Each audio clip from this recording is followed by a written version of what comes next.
Ici.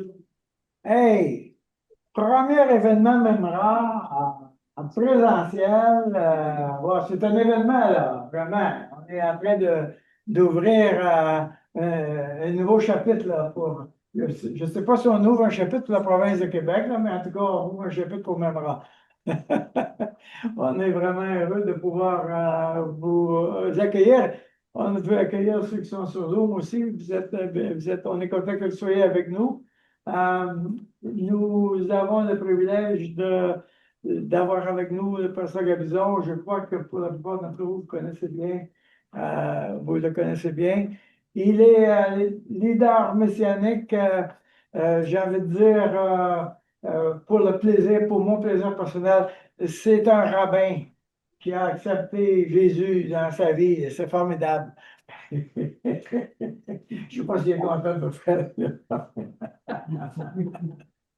Oui, on a le privilège, les francophones, on n'a pas beaucoup d'occasions d'avoir un contact avec le monde juif et encore moins avec le monde, avec les croyants juifs. Et nous sommes appelés à nous reconnecter avec nos racines. On a besoin de revoir dans la parole de Dieu nos racines. L'apôtre Paul est un juif 100%, puis notre Messie est un juif 100%, et il nous transmet quelque chose de majeur. Nous avons le privilège, comme les nations, de recevoir ce message-là. Alors, nous voulons nous reconnecter et retrouver nos racines vraiment. Alors, merci Seigneur pour cette occasion, puis la disponibilité du pasteur Gabizon. Vous savez, il n'y en a pas beaucoup des pasteurs juifs au Québec, hein? Il y en a en France, francophone, il n'y en a pas beaucoup. Moi, j'en connais un. Ah. Peut-être qu'il y en a d'autres, mais je ne connais pas. Alors, on est content d'être ensemble. Gaston, Christine vont nous conduire dans quelques champs. Ils viennent de Gatineau. Merci, Seigneur. Julie est en bas, oui, c'est là, alors, on veut juste remettre notre temps dans les mains du Seigneur. On va prier ensemble. Seigneur, nous te remercions de ce que, dans ta grande bonté, tu nous as un jour visité. Tu nous as enseigné, tu nous as montré la voie, tu nous as conduit vers la lumière, tu nous as donné la vie. Merci pour ça, ô Dieu. Nous te demandons que ce temps ensemble soit un temps où tu es béni, exalté, qu'on célèbre ta gloire, qu'on soit enthousiaste de toi, de ce que tu fais et de comment tu fais les choses. Nous te demandons, ô Éternel, qu'à travers ce temps ensemble, nous puissions un peu mieux te connaître. Amen. Amen. Alors, shalom tout le monde. Premièrement, je veux vous dire, c'est un grand privilège pour moi d'être ici et de pouvoir partager la parole. Les prophéties, oui, c'est à travers les prophéties que je suis venu à connaître Jésus. C'était surtout les prophéties de la fin des temps et qui m'ont amené à voir les prophéties messianiques elles-mêmes. Alors, ce qu'on va faire aujourd'hui, premièrement, je voudrais vous dire que la Bible révèle beaucoup de choses sur la fin des temps, en particulier sur la dernière période des 7 ans annoncés par Daniel. Alors, Daniel parle dans Daniel chapitre 9, versets 24 à 27. Il dit qu'il divise le temps en deux. Alors, vous avez 3 ans et demi et 3 ans et demi, et c'est pour ça que Jean, dans Apocalypse 12, Apocalypse 13, il parle de 42 mois ou 1260 jours, qui sont exactement 3 ans et demi, d'après le calendrier biblique lui-même. Donc, on a énormément d'informations et surtout les prophètes de l'Ancien Testament parlent beaucoup de ce temps-là. Or, dans les Épîtres, on découvre aussi un grand nombre de prophéties concernant l'Église à l'approche de la fin des temps, avec des avertissements et des signes de plus en plus intenses à mesure que nous approchons de la fin. Alors, chaque lettre parmi les 13 écrites pour les croyants contient ces prophéties et ces avertissements auxquels s'ajoutent les dernières paroles de Yeshua, de Jésus, adressées aux 7 églises que nous avons dans Apocalypse 12, 2, c'est-à-dire et 3. Ces messages renferment des informations précieuses et particulièrement pertinentes pour notre époque, pour qu'on puisse comprendre ce qui se passe autour de nous. Alors, dans les prophéties détaillées que Jésus a données, parce qu'il a donné beaucoup de prophéties, et surtout on les retrouve dans Matthieu 24, Marc 13 et ainsi de suite, sa préoccupation principale était tournée vers les croyants. Lorsque les disciples lui demandèrent, comme nous lisons dans Matthieu 24, verset 3, quel sera le signe de ton avènement et de la fin des temps?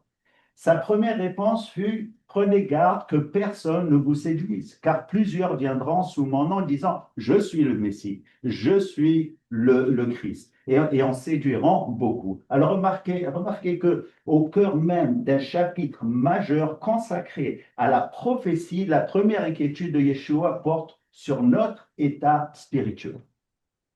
Oui, il est important de connaître les guerres et les bouleversements naturels annoncés, mais avant tout, n'oublions pas notre relation avec Dieu, une relation qui doit être nourrie, rafraîchie, affirmée chaque jour.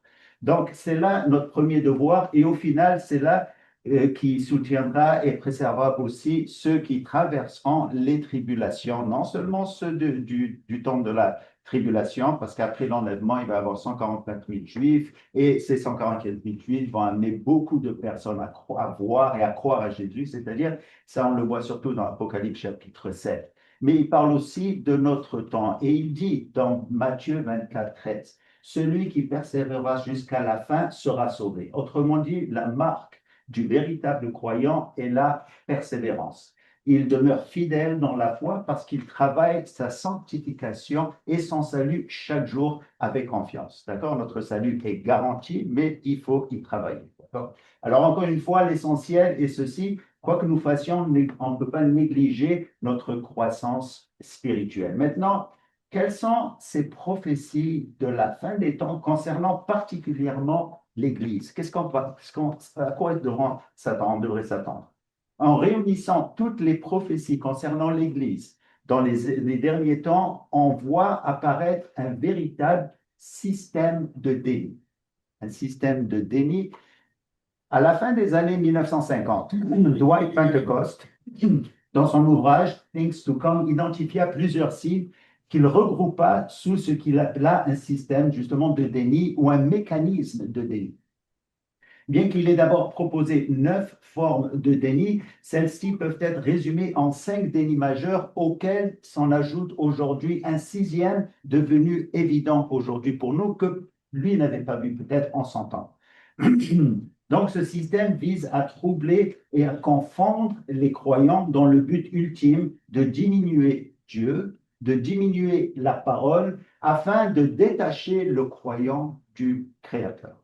Nous ne devrions jamais sous-estimer la force du déni. Il est souvent plus simple de nier que d'argumenter. Il suffit de minimiser ou de rejeter et le fardeau de la preuve glisse sur l'autre. C'est le même mécanisme que l'on voit avec ceux qui nient la Shoah, c'est-à-dire l'Holocauste. Malgré la masse immense de preuves historiques, de films et même de témoins qui sont encore vivants aujourd'hui, ils refusent simplement d'y croire. Donc aujourd'hui, ce phénomène peut être comparé à ce que Jésus dit dans Apocalypse 2, 20, par exemple, appelé le système de Jézabel, d'accord? Où des croyances étrangères et trompeuses s'introduisent et se mêlent aux Écritures jusqu'à obscurcir la vérité qui finit d'ailleurs par effacer. Aujourd'hui, on pourrait aussi appeler ce phénomène le système de Balaam. Balaam, Jésus en parle d'ailleurs. Il se réfère à l'Ancien Testament pour nous parler ici dans Apocalypse. Il le mentionne dans Apocalypse 2, 14, où des influences mondaines et immorales s'introduisent au sein du corps du Christ, jusqu'à faire disparaître progressivement l'autorité de la parole. Et ces deux avertissements, celui de Jézabel et celui de Balaam, se trouvent encore dans Apocalypse chapitre 2, Apocalypse chapitre 3, qui représentent la prophétie de Jésus adressée aux églises à travers les siècles. Parmi ces 7 églises, seules 2 sont pleinement fidèles, c'est-à-dire Smyrne et Philadelphie. Mais la dernière, celle qui représente l'église de la tribulation, et on la voit venir aujourd'hui, c'est l'église de Laodicée, à laquelle Jésus déclare « Je te vomirai de ma bouche ». C'est l'église qui caractérise la toute fin des temps. D'accord? Ça va être une église composée de non-croyants. Parce que Jésus est là, il tape à la porte, figurez-vous, il n'est pas à l'intérieur. Mais alors, quelles sont les choses qui sont niées aujourd'hui? D'accord? Commençons par le premier déni. Le premier et le plus important, c'est dans le système de déni, et le déni de Jésus, le déni du Messie lui-même. Le rejet de Jésus-Christ, de sa nature divine unique et sa mission elle-même. Si vous retirez Jésus des Écritures, et je passe des 66 livres, toute la foi au Dieu de la Bible s'effondre. L'apôtre Jean a énormément à nous enseigner sur ce sujet dans ses lettres. Il y résume tout ce qu'il a appris au pied de Jésus, ainsi que tout ce qu'il a vécu comme pasteur, comme enseignant, comme évangéliste, parce qu'il allait d'église en église. Donc, ces 3 lettres sont d'une grande importance. Elles furent écrites environ 60 ans après la résurrection du Messie. Et le dernier témoin oculaire encore vivant parmi les 12 apôtres, c'était lui, Jean. Il avait survécu les autres apôtres. Donc, ces lettres datent aussi d'une vingtaine d'années après que Paul eut déterminé ses épîtres et soit aussi parti, c'est-à-dire au Seigneur. Donc, à cette époque, l'Église avait déjà commencé à ressembler à l'Église d'aujourd'hui. C'est alors que Jésus commença à être redéfini, à être remodelé et que l'on se mit à prêcher un autre Jésus. Jean s'adresse aux croyants et il leur donne un avertissement très ferme. Et il dit dans 1 Jean, chapitre 4, verset 3, « Tout esprit qui ne confesse pas Jésus-Christ, venu en chair, n'est pas de Dieu. » C'est l'esprit de l'Antéchrist. Donc, vous avez appris qu'il vient et que maintenant est déjà dans le monde. Okay? Alors, affirmer que Jésus est venu en chair signifie qu'il n'est pas un homme, un simple individu comme nous le sommes. Il vient d'en haut, comme dans la prophétie de Michée, chapitre 5, verset 2. Il avait prophétisé qu'il allait venir être né à Bethléem, mais il dit, mais il vient de l'éternité, et seul Dieu n'a pas été créé. Cela signifie donc que Jésus n'est pas un homme qui est devenu Dieu, ça c'est important, mais Dieu qui est devenu chair, ayant demeuré parmi nous, comme Jean nous le dit dans Jean 1,14. Donc par Jean, l'Esprit de Dieu déclare que quiconque nie cette vérité agit comme un antéchrist. Le mot entier signifie à la fois à la place de ou en remplacement de, d'accord? Ils veulent le faire disparaître.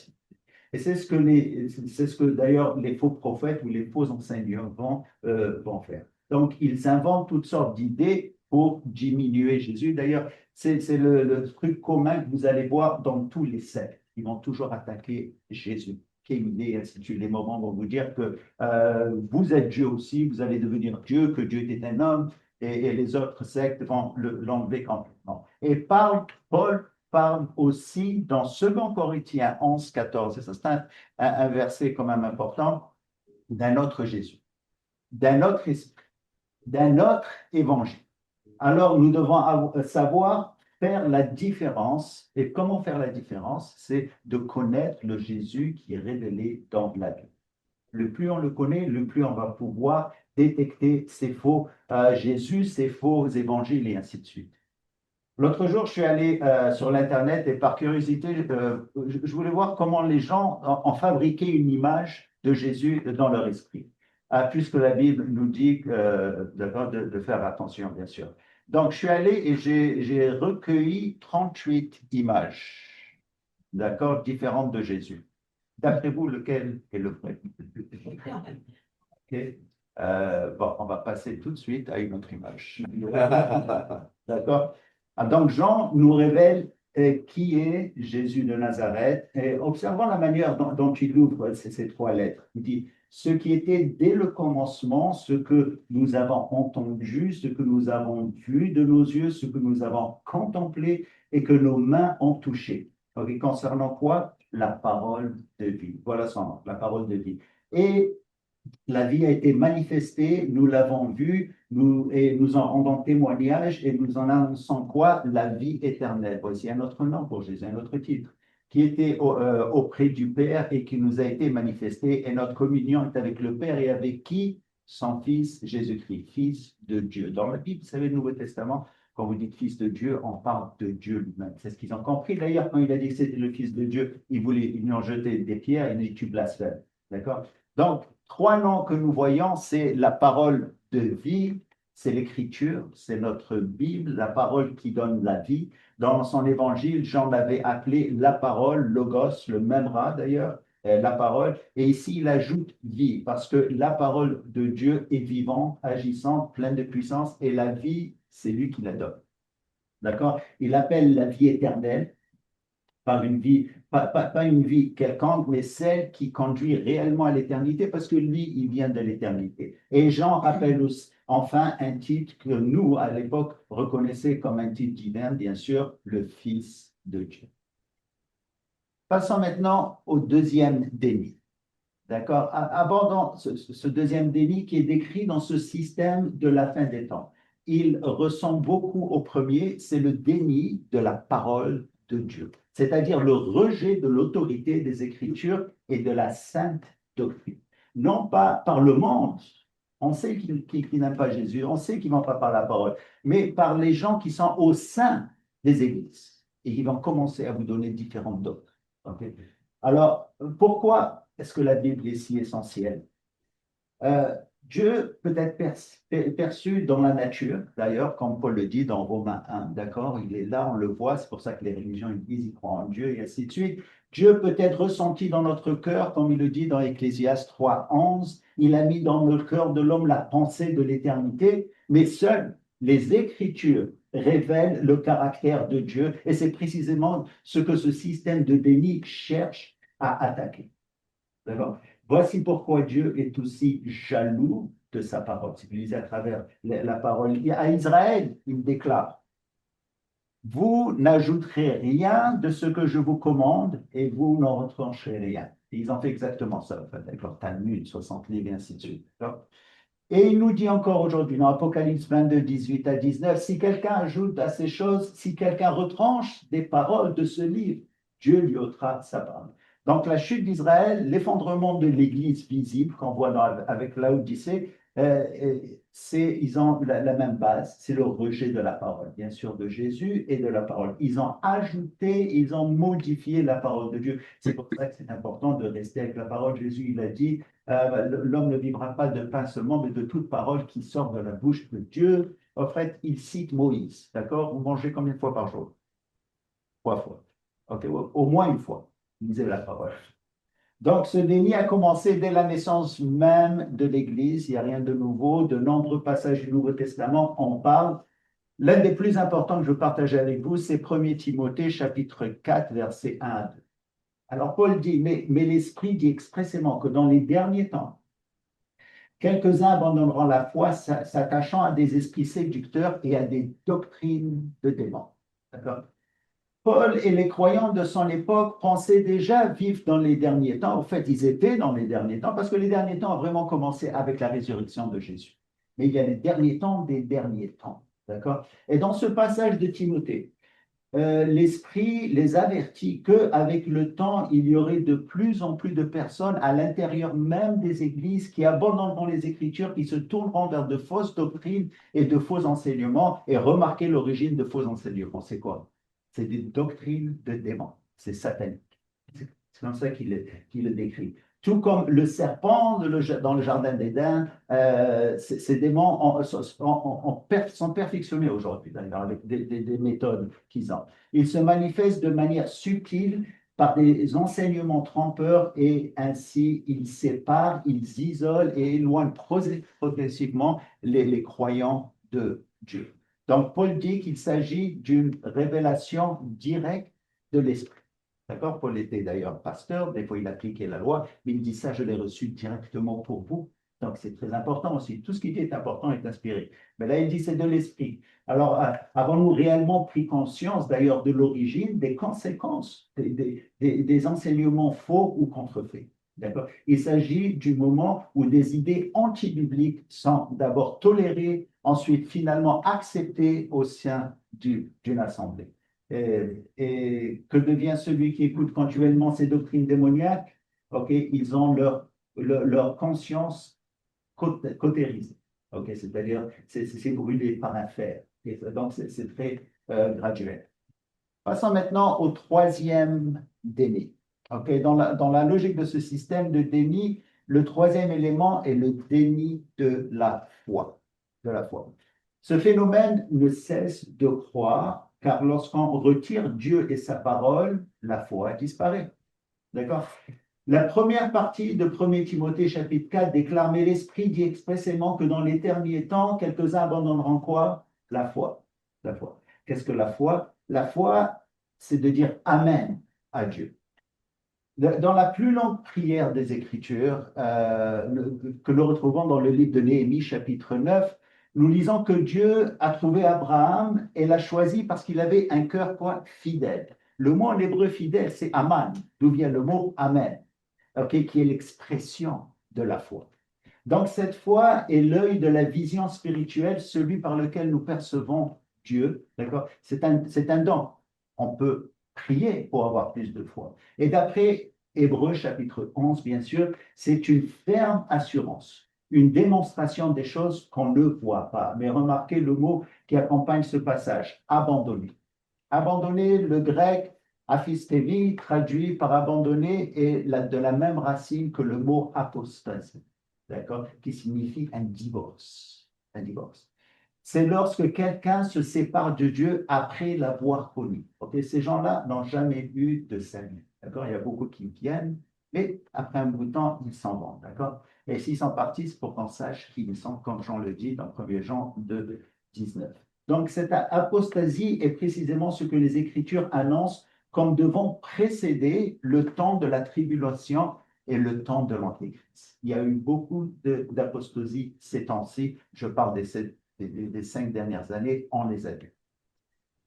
Paul rappelle l'avertissement de Jésus et nous le confirme dans 2 Thessaloniciens chapitre 2 verset 3 que personne de vous séduise d'aucune manière, d'accord, car il faut que l'apostasie soit arrivée auparavant et qu'on ait vu apparaître l'homme du péché, le fils de la perdition, d'ailleurs qui est l'Antéchrist. Avec l'apostasie, un autre événement doit également venir avant le jour du Seigneur, la révélation de l'homme de mépris, l'Antéchrist lui-même, qui probablement est déjà sur terre aujourd'hui, car le monde a besoin d'un leader. Un leader, on le voit surtout en Europe. Donc, l'apostasie est un terme majeur dans les enseignements des apôtres. En réalité, presque chaque livre, chaque épître plutôt, sauf peut-être un averti au sujet d'une forme ou d'une manifestation de l'apostasie elle-même. Passons au quatrième déni. Le quatrième système de ce système de déni découle naturellement du précédent, c'est le déni de la moralité sous toutes ses formes. C'est un éloignement progressif, puis un rejet complet de ce que la Bible dit qui est vrai, ce que la Bible appelle juste, noble, saint. Et aujourd'hui, certains vont même jusqu'à renverser totalement cette morale et à présenter leur péché comme quelque chose de normal, quelque chose de juste. Ils vont rationaliser leurs actions que la Bible appelle péché. C'est exactement ce qu'Ésaïe nous dit. Dans Ésaïe 5,20, il dit « Malheur à ceux qui appellent le mal bien et le bien mal, qu'ils changent les ténèbres en lumière et les lumières en ténèbres et qu'ils changent la mer en doux et le doux en amer. » Jésus lui-même décrit ce niveau d'immoralité en se référant à deux périodes précises. Ça, c'est important pour nous. Il se réfère au déluge et à Sodome et Gomorrhe. Dans ces paroles, dans Luc 17, 26 à 30, il dit, comme il en fut au jour de Noé, il en sera de même au jour du Fils de l'homme. Ce qui arrivera au temps de Lot arrivera pareillement. Mais le jour où Lot sortit de Sodome, il pleuvait du feu et du soufre du ciel et il les fit tous périr. Okay? Il en sera de même le jour où le Fils de l'homme paraîtra. Okay? Vous voulez savoir à quoi ressemblera le monde avant le retour du Seigneur? Regardez l'époque de Noé. Regardez l'époque de Sodome. Comment était le monde dans le temps de Noé? Genèse 6,13, il donne la réponse. Il dit, la fin de toute chair est arrêtée devant moi, Dieu parle, car la terre est pleine de violence. D'accord? Et à cause d'eux, voici, je vais détruire toute la terre. Vous savez que le mot violence en hébreu, ce que ça veut dire? Comment, c'est quoi? C'est Hamas. Oh, ouais. Donc ça va bien. Le mot Hamas dépasse largement la simple violence physique. Okay? il désigne aussi la haine, la corruption morale, le faux témoignage et toute transgression de la loi de Dieu. Donc l'immoralité fait pleinement partie de ce terme. Et le mot détruire, sharat, en hébreu ici, est répété 4 fois dans la Genèse 6. Une fois au verset 11, 2 fois au verset 12 et une fois au verset 13. L'idée est que lorsque l'homme se corrompt, sans cesse vient un moment où Dieu doit agir et doit détruire et doit l'enlever. Ce moment arrive. Qu'en est-il du péché de Sodome? L'être humain est libre de ses choix, mais la Bible est très claire concernant cette pratique. Non seulement Dieu ne l'approuve pas, mais ce péché provoqua sa colère au point où il fit descendre le feu du ciel sur cette ville. D'accord? La ville de Sodome. Donc, ces réalités entrent pleinement dans ce quatrième délit, le rejet de la moralité divine, un rejet qui détruit tout le fondement de la loi de Dieu. Passons au cinquième déni. Donc, le cinquième déni consiste à rejeter toute chose extrêmement solide et profondément enracinée dans les Écritures. C'est le déni des prophéties de la fin des temps. D'accord? Et il faut s'attendre à qu'il y ait de plus en plus de déni pour ces prophéties. Mais comment est-ce qu'un sujet aussi essentiel, qui représente près d'un tiers de tout l'enseignement biblique, peut-il être mis de côté? D'autant plus que les prophéties ne se trouvent pas dans un seul livre de la Bible, d'accord? Ils se retrouvent à travers tous les 66 livres de la Bible elle-même. Pourquoi alors les prophéties ne sont-elles presque plus enseignées aujourd'hui dans la majorité des églises évangéliques? On retrouve ce phénomène sous plusieurs formes. Depuis l'absence totale d'enseignement sur les prophéties, d'ailleurs, jusqu'à les interprétations et qui les spiritualisent et qui les rendent allégoriques. Beaucoup appellent cela une vision réforme, une vision moderne. Mais en réalité, ce rejet des prophéties n'est rien d'autre qu'un retour aux anciennes voies. Un retour à la théologie, à vrai dire, catholique. L'Église des siècles spirituels obscurs, si vous voulez, dans l'histoire. Okay? Celles-là, même dans les églises évangéliques, ont historiquement cherché à s'éloigner. Aujourd'hui, ils les rapportent avec ces fausses doctrines. Et pourquoi aujourd'hui les prophéties sont-elles si peu enseignées dans les églises évangéliques? Selon plusieurs sondages, de nombreux pasteurs ont peur d'être perçus comme sensationnalistes, alarmistes ou trop controversés. Mais Jésus était controversé. On est appelé à dire la vérité et la vérité n'est pas acceptée. Donc ça nous amène à être controversés aussi. Selon ces mêmes sondages, une autre raison pour laquelle les prophéties sont négligées est que plusieurs pasteurs se sentent insuffisamment préparés pour en traiter la complexité.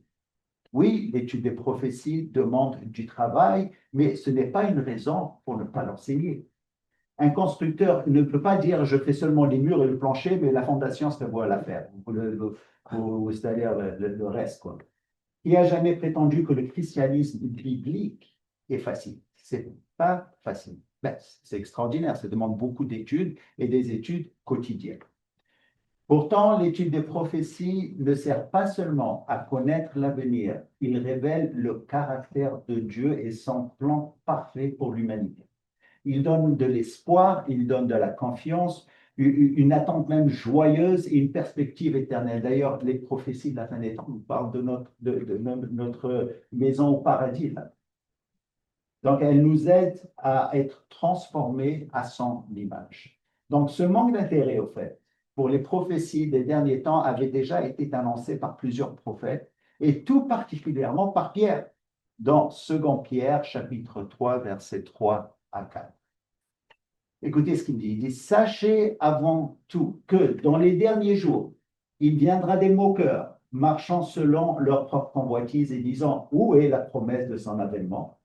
Car depuis que les pères sont morts, tout demeure comme dès le commencement de la création. Il a dit ça il y a 2000 ans, et on l'entend encore aujourd'hui. Pierre affirme que dans les derniers jours, beaucoup maintenant se lèveront pour se moquer de ceux qui croient aux prophéties, de ceux qui croient à l'enlèvement, de ceux qui croient à l'Antéchrist, de ceux qui croient à Israël. Avez-vous déjà été ridicularisé par vos croyances? Si vous l'étiez, vous êtes payé. Parce que c'est la vérité de la parole elle-même. Pierre, comme Jean, a été témoin des changements qui s'opéraient dans l'Église. Sa seconde lettre fut écrite vers l'an 68 après Jésus, peu après avant la destruction du temple en 70. Euh, L'histoire rapporte que peu après sa mort, les derniers apôtres, Jean, Pierre et les autres, une nouvelle forme de christianisme a apparu. On le voit d'ailleurs dans l'histoire, on le voit dans les épîtres. Elle affirmait exactement ce que dit encore aujourd'hui paix et paix. Les gens venaient, ils disent, il ne va pas avoir de guerre, tout a été accompli, il va avoir la paix, il va avoir la paix. D'ailleurs, c'est ce que Paul dit dans 1er Thessaloniciens, chapitre 5, versets 2 à 3, car vous savez bien vous-même que le jour viendra comme un voleur dans la nuit. Pour les autres, pas pour nous. Parce qu'on sait qu'il va venir, n'est-ce pas? Vous l'attendez, on l'attend. Quand les hommes diront paix et sûreté, alors une ruine soudaine les surprendra. C'est à cette époque que commença à enseigner que Satan sera lié, c'est ce qu'ils disent aujourd'hui, que l'Église va transformer le monde, c'est ce qu'ils croient. Mais là, c'était un problème avec Israël. Alors que les Babyloniens étaient à la porte, ou les Assyriens, ils disaient, les faux prophètes disaient, tout va aller très bien. Et c'est ce qu'on nous enseigne aujourd'hui. Ils disent que ça y est, Satan encore est lié, l'Église va changer le monde. Non, les choses vont aller de pire en pire, et donc c'est notre d'ailleurs travail à leur dire ce que Dieu dit en ce qui concerne les prophéties. Mais au-delà des paroles de ces hommes de Dieu, Jésus lui-même a mis une emphase remarquable sur les prophéties, un aspect trop souvent négligé aujourd'hui. Regardez ce qu'il dit à Israël dans Luc 19, 42 à 44.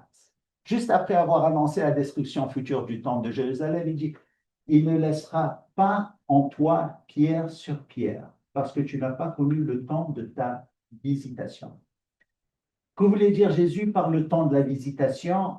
De quelle visitation parlait-il? Il s'agit de sa propre venue, c'est-à-dire sa première venue. Le premier, examinez le mot grec d'ailleurs qui utilise dans ce temps-là. Il existe deux mots grecs pour, en ce qui concerne visitation. Le mot chronos, qui désigne le temps ordinaire, linéaire, d'où vient le mot chronologie, et vous avez le mot kairos, celui qui utilise ici, qui désigne un temps fixé, un moment précis, un instant décisif.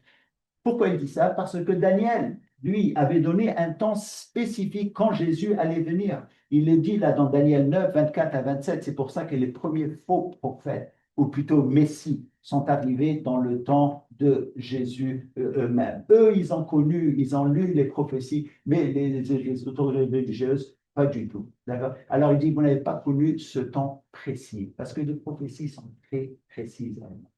Donc croire aux prophéties a toujours fait part du fondement de la foi des croyants dans toutes les Écritures. Pensez à Enoch. Il n'aurait jamais donné à son fils le nom de Méthusalem. Et ça veut dire Méthusalem, s'il n'avait pas cru une révélation prophétique affirmant que son fils vivrait jusqu'au déluge. Parce que Méthusalem en hébreu veut dire et il mourra jusqu'à qu'il arrivera. Arrivera quoi? Le déluge. Il a croyé des prophéties qu'il a reçues de Dieu. Le prophète Daniel n'aurait jamais prophétisé le kairos de la première venue du Messie s'il n'avait pas eu lui-même une foi totale des prophéties. Et pas penser à Mardoché, qui n'aurait jamais eu une telle certitude que Dieu secourrait Israël ou allait le faire s'il n'avait pas connu les prophéties de Jérémie. Et Nathanaël, il était assis sous un figuier, il lisait les Écritures. Il n'aurait peut-être jamais reconnu le Messie s'il n'avait pas lu dans les Écritures les descriptions et les prophéties qui le concernaient. Et lorsqu'il vit Jésus, il a dit, tu es le Fils de Dieu, tu es le roi d'Israël. Comment est-ce qu'il a su ça? Parce il connaissait les prophéties messianiques lui-même. Et pensez aussi, le dernier exemple, à la nuée des témoins que nous avons dans Hébreux chapitre 11. Quel était leur point commun? Ils croyaient tous au paradis éternel. D'accord? Et cela fait partie des prophéties. Cette terre n'est pas le ciel. On ne va pas changer cette terre, parce que la Bible dit, et la Bible va dire, et affirme, c'est-à-dire qu'une demeure bien meilleure s'en vient. Maintenant, quel est le sixième déni? Ça, c'est important. Il s'agit du déni d'Israël, du déni des promesses faites à Israël, le rejet de son droit de terre et même pour certains le rejet de son droit à exister. On est allé jusque-là. Ce déni naît soit de l'ignorance, soit d'un refus volontaire de nombreuses prophéties annonçant que le peuple juif retournera sur sa terre qui viendra bientôt. Donc la nation sacerdotale que Dieu avait promise à Abraham lorsqu'il déclara en toi toutes les nations seront bénies, ça c'est dans Genèse chapitre 12 verset 3. Donc ces promesses sont inconditionnelles et ils ont été réaffirmés plusieurs fois à Abraham, Isaac, Jacob, et aujourd'hui, alors que le protestantisme est une grande partie des églises évangéliques, s'éloigne de la position prémillénariste, il s'éloigne d'autant de la reconnaissance d'Israël elle-même. D'accord? Je ne parle pas ici des gens qui ne croient pas, des athées, ils n'aiment pas Israël, on le sait. On voit l'antisémitisme qui grandit. Je parle des gens qui sont dans les églises de plus en plus. Okay? Et je ne dis pas que tous ceux qui ne sont pas prémillénaristes sont anti-Israël ou antisémites, mais je dis avec certitude que la graine est là. Et l'histoire montre clairement que l'antisémitisme chrétien est né précisément de cette théologie. Les Juifs le savent. Les Juifs, je ne parle pas des Juifs messianiques, ils savent très bien que l'antisémitisme va venir de cette théologie de remplacement que nous voyons. Ils appellent ça le nouveau christianisme, le nouvel Israël. Et aujourd'hui, Israël devient pour eux un obstacle à leur système de théologie humaine. D'ailleurs, c'est ce qui est arrivé avec Luther. Il a réformé beaucoup de choses, mais il n'a pas changé ses prophéties, c'est-à-dire de la fin des temps. Alors, il voyait Israël comme étant un obstacle à ces prophéties ou à cette vision, et c'est pour ça qu'à la fin, il est devenu un antisémite. Il a écrit beaucoup de pamphlets, de livres contre les Juifs. D'accord? Donc, nous devons observer ce phénomène directement dans la capitale d'Israël, Jérusalem.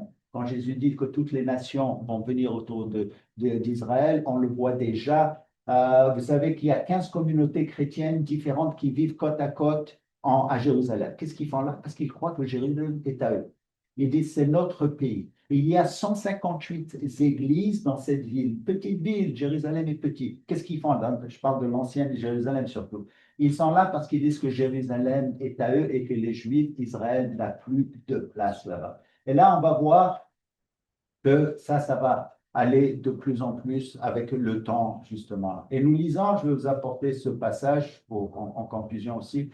Dans Matthieu 23, 39, juste après qu'il ait annoncé la destruction du temple de Jérusalem, Jésus a dit quelque chose. Il dit, car je vous le dis, vous ne me verrez plus, et là il parle aux Juifs, jusqu'à ce que vous disiez, béni soit celui qui vient au nom du Seigneur.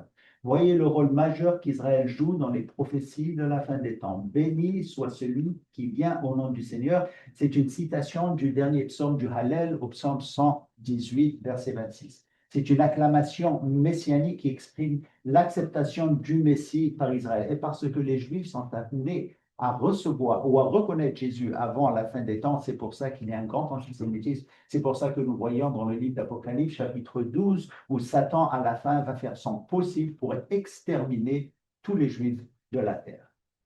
Évidemment, Dieu va les protéger, ou du moins va protéger un reste.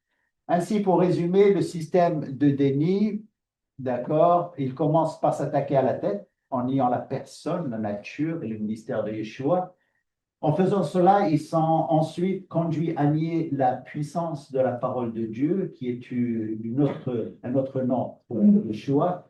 En rejetant Yeshua dans sa propre parole, ils finissent par nier la foi, ce lien vital qui nous relie avec Dieu, par lequel il nous bénit et il nous soutient. Une fois la foi abandonnée, l'immoralité s'installe naturellement. Les deux derniers dénis sont également des conséquences du deuxième, car nier la parole mène à nier les prophéties, et à nier les prophéties conduit à nier Israël. Voilà les 6 dénis que nous sommes appelés à reconnaître et à affronter, et aussi à combattre, car Jésus va venir très bientôt. Amen. Amen. Que Dieu vous bénisse. Amen.